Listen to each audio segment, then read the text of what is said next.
Good morning mga idol. Ito na nga yung part 2 ng aming video na kung saan kami ay nangakong maglilinis sa aming barangay. Uulitin ko lang mga kabarkada na itong gagawin naming paglilinis ay kusang loob at walang sino mang involved dito.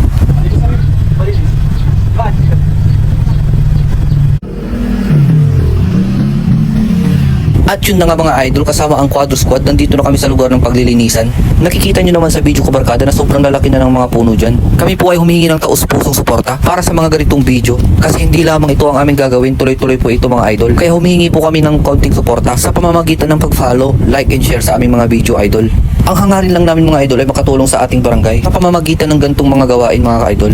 Ang hangarin namin mga idol ay ligtas na makadaan ng mga tao dito mga idol. Lalo na paggabi mga idol, sobrang sukal nito at nakakatakot dumaan. At siya nga pala mga idol, kung kayo ay magre-request ng aming lilinisan, kuhanan nyo lamang ng picture at i-comment nyo nga lang po sa video na ito. Sa puntong ito mga idol ay malapit na kaming matapos dyan. Sa lahat po ng sumusuporta sa aming mga video idol, maraming salamat po sa inyo. Naway patuloy pa po kayong sumuporta sa amin. Sa puntong ito mga idol ay tapos na po kami sa aming paglilinis. Mahigit 2 oras ang aming inabot dyan. Hindi naman po gaanong kapulido ang aming nagawa mga idol. Pero kung titignan nyo mga idol ay sobrang maaliwalas na at hindi na siya delikadong daanan. Uulitin ko mga idol, pag meron po kayong gustong palinisan, kuhanan nyo lang po ng picture at isend sa video na ito. Salamat!